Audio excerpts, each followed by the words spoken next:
Chapter 9, and this is from the perspective of Chase Ambrose. After the scrimmage, I head down to the locker room to get some player interviews. I arrive just in time to see Aaron slamming the heavy metal door in Hugo's face. He staggers backwards straight into me and lets out a whoop of shock. "Take it easy, Hugo," I tell him. "It's just me." "Hi, Chase," he manages, his voice faltering. "I'm trying to shoot some footage of the team." He hefts his own flip cam. "I thought Miss DeLoe put me on that," I tell him.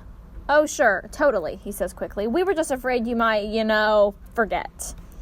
"What do you mean, forget?" I ask, a little annoyed.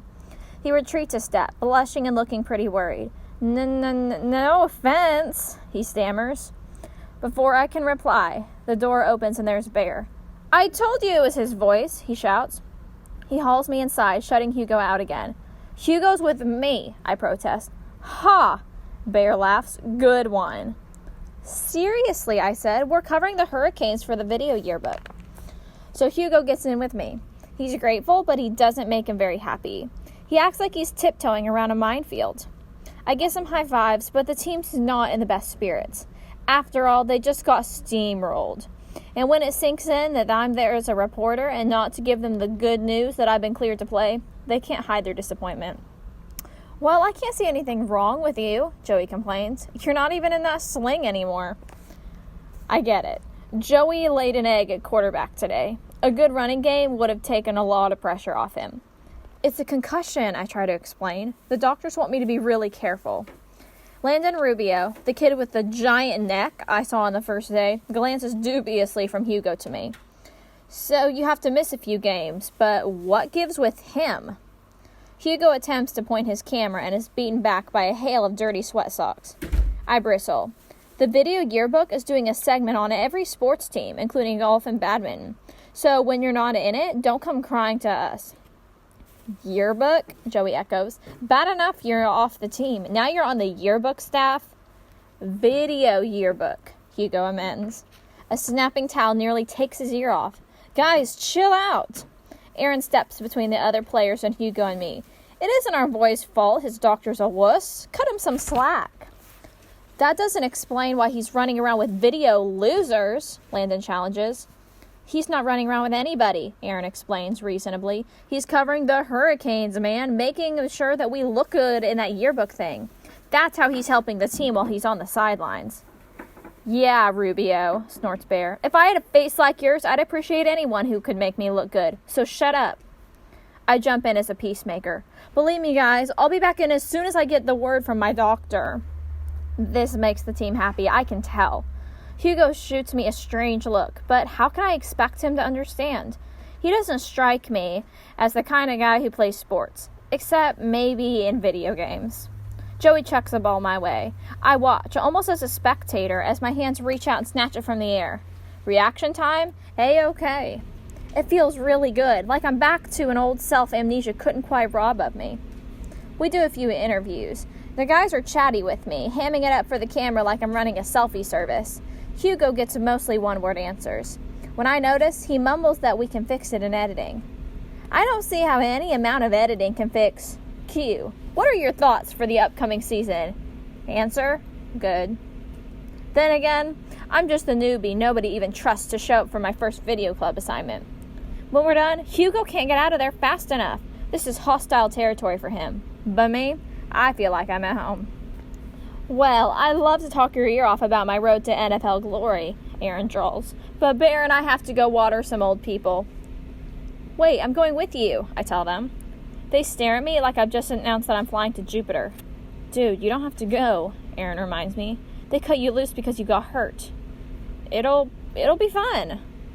That falls flat, so I try again. "We're teammates, right?" I say. "You go, I go." Bear's eyes narrow. "Exactly how much do you remember about the Graybeard Motel?" "Nothing," I reply honestly. He grins. "If you want to go there when you don't have to, you didn't just scramble your brains. You knocked them out completely." Come on, how bad can it be? I'm semi-joking, but those two are so stone-faced that I start to wonder, yikes, what is this place, Frankenstein's lab? Your call, Aaron says. It'll be good to have you back with us, even if you're nuts. The Portland Street Assisted Living Residence is about a 10-minute walk from school.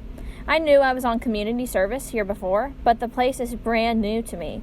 It's a boring 3-story building with a wide circular drive and a broad landscape front dotted with benches and outdoor picnic tables. There are several elderly people outside enjoying the warm weather. A couple of them wave or call out greetings to us. I wave back. Aaron and Bear ignore them. As the main door slides open in front of us, Bear mumbles, "Hold your breath." It's an odd combination of two smells that don't mix. Fresh flowers and hospital-like antiseptic. Not great, but you get used to it in a hurry. We report to Nurse Duncan, who's the head nurse on duty. She's surprised to see me. "I got better," I tell her, "so I figured I could finish off my community service." "The court told you that?"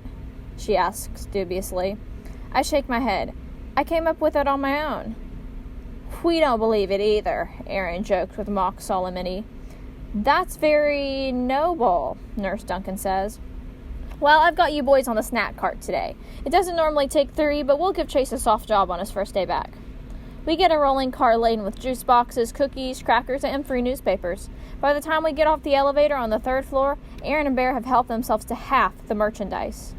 "Believe me," Aaron says, "they have more Oreos than these mummies could ever gum down. And I assure you, oh perfect one, you've sampled plenty of cookies off this cart." I reach back for a snack-jacking memory, but nothing comes up. I'll have to take his word for it. Bear tears open a bag and dumps a small pile of ginger snaps into my hand. I take a tiny bite, glaring at my partners in crime, who were chowing down in a blizzard of wrappers and crumbs. "We played a football game this morning," Bear reminds me. "You work up an appetite. Not everybody's too delicate like you."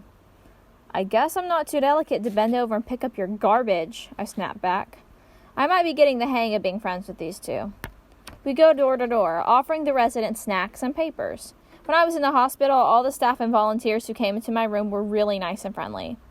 Well, Aaron and Bear are the opposite of that. Aaron's the polite one. He flings the door wide and barks, "Snack cart!" This is followed by a "What do you want?" from Bear. They call all the men Dumbledore and all the women Dumbledora and respond to any questions with a combination of shrugs and grunts. When I can't stand it anymore, I ask what I can do for everybody and usually end up adjusting bed heights, searching for lost TV remotes, and occasionally calling nurses. "You're slowing us down, man," Aaron complains. "At this rate, we'll never blow the Jared Hole stand." "Quiet," I hiss. "They'll hear you." "You're joking, right?" Bear sneers. "Most of these old fools can't remember to change their batteries in their hearing aids. The last thing any of them heard was the A-bomb test at Yucca Flat." "They're not as deaf as you think," I shoot back. "The lady in 212 definitely heard it when you ripped one in her living room." Aaron laughs. "Now that's the Chase we know and love." Those jokes are funny when it's the three of us, not so much when old people are around. Most of them are pretty frail. They definitely deserve more respect than they're getting from us. Maybe Aaron and Bear run out of patience because they've got no choice about community service, and I'm here on purpose. Maybe I was out of patience before my amnesia made me forget it. But I find that the residents kind of interesting.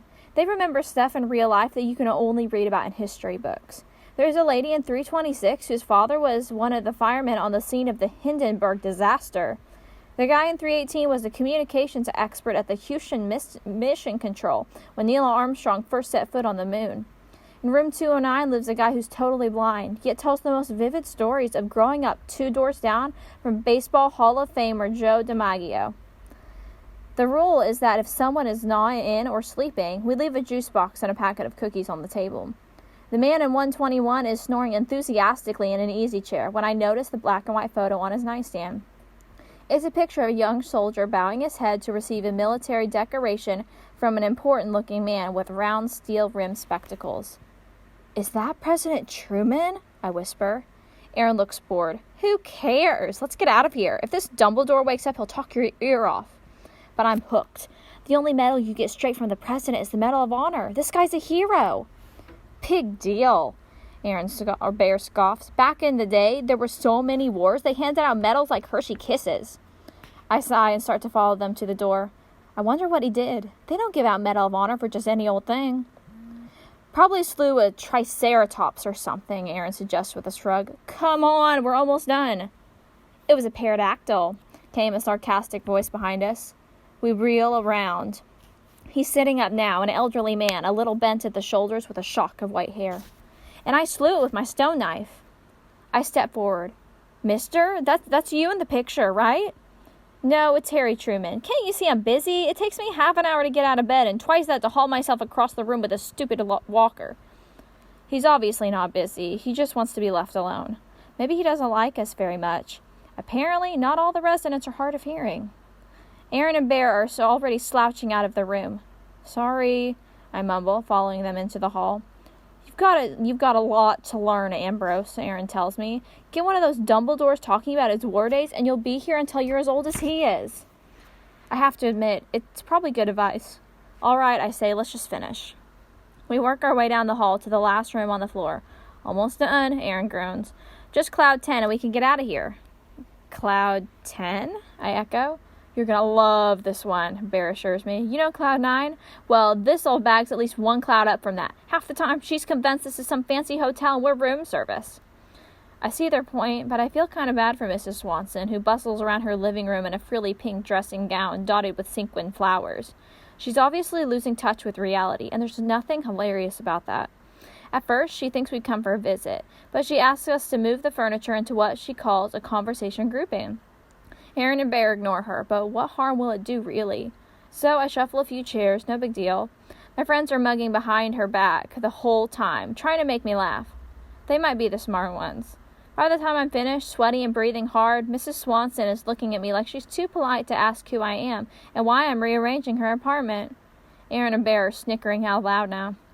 We drop off our cookies and juice and head for the door, but she comes bustling after us, waving her pocketbook. She digs around, comes up with a $20 bill and offers it to me. Don't leave without your tip, she says. I take a step back. Oh no, I couldn't accept it. Before I can manage another word, Bear's meaty hand snatches the money away. Enjoy your stay, he tells Mrs. Swanson with a big, phony smile. And he's out the door like a shot, Aaron hot on his heels. I catch up with him in the hall. You can't take that money. That's like stealing. No, it's not, Bear replies. She actually gave it to me. Actually, she gave it to you, but you were too dumb to take it. Yeah, but... I fumble for the right words. You know as well as I do that lady's not all here. That's discrimination, he says righteously. I'm not biased against dizzy old bats who haven't a clue what the deal is. They can give me money just like everybody else. You don't know her. She would have gotten really upset if we hadn't taken it. She wants to believe what she believes. We're not here for kicks, you know, I insist. We got sent here by a judge. If we get caught accepting money from the residents, we will get a lot more than community service. Bear rounds on me in genuine amazement. You don't even have to be here, man. You made us bring you. I'm stubborn. Give the money back. Aaron tries to be reasonable. The museum pieces in this dump, they'd forget their own saggy butts if they weren't attached. By the time the door closed behind us, I guarantee Cloud 10 forgot we were ever there. If we go to her and try to straighten her out, it will be like showing her how crazy she is. You want to be responsible for that? I know he's snowing me, but he's also kind of right. I doubt we could explain to Mrs. Swanson that she just tipped the community service guys. But even if we could, she'd be embarrassed and upset and probably more confused than before. We should give the money to charity, I mumble. Done, Bear agrees. It's going to my favorite charity, the Take a Bear to Lunch Fund. Who's up for pizza? We all laugh, but I'm laughing a lot less than those two. The whole thing leaves a sour taste in my mouth, and pizza is the last thing I'm thinking about. We stop in to see Nurse Duncan so Aaron and Bear can get their timesheet signed. I'm not technically on community service anymore, so there's no timesheet for me. Then we're heading for the pizza place like nothing ever happened. I keep looking at Bear, expecting to see the 20 glowing orange and burning through the pocket of his jeans. I can't explain it. The more they goof around, tripping and shoving each other, the less appetite I have for lunch. You okay, Ambrose? Aaron tosses at me in concern. You don't look so hot. Well, I'll catch up with you guys later, I say. I pound back in the direction of Portland Street. I hang a left and sprint to the assisted living residence, then dash the sliding door and straight into room 100. I pull a fistful of crumpled bills from my pocket and fish out a 20. Aaron's right. I'll never be able to explain to Mrs. Swanson why I'm giving her money for what she could only see as no reason. No, my plan is simpler than that. I'll slip it right under her door. When she notices it, she'll just assume that she dropped it. As I squat down and pass the bill through the gap between the door and the carpet, it occurs to me that if anybody sees me, it'll look like I'm doing something sleazy, not the one making it right. Luck is with me, though. I'm able to return the 20 unobserved. No, not return, I remind myself. I'm out $20 in this deal. I feel a little resentful when I picture Aaron and Bear feasting on pizza that I'm essentially paying for. But it's a small price tag to pay for being able to sleep at night. As I make my way out again, I pause in front of 121, the Medal of Honor's guy's room. I squint at the small plaque on the wall, Mr. Julius Solway. The doors open a crack, and I catch a glance of Mr. Solway struggling across the room on his walker. Suddenly, a baleful eye is glaring at me through the opening. "You're back?" Mr. Solway's raspy voice growls from inside. "What do you want now?" My instinct is to flee, but curiosity gets the better of me. "Which war was it?" I asked the old man. "You know, where you won the medal." "The Trojan War," he barks. "Remember Achilles? I was the one who got him right in the heel." It stings, but I say, "I didn't mean to disturb you," and start away. "Korea," he calls after my retreating back. 1952. I turn. "It's an honor to meet you, Mr. Solway. You must have done something really heroic." "Everyone did," he replies gruffly. "A lot of brave men are still buried there. They're the heroes. I'm just the one who they picked on to hang a bauble on." I can't help asking, "What did you do?" "To earn the medal, I mean." I can still only see one eye, but it's impossible to miss the flash of impatience. I stood on my head and spit nickels. "Listen, smart guy, when you get to be my age, you don't always remember the details of every single event of your life, but I don't expect a young punk like you to understand that." He closes the door.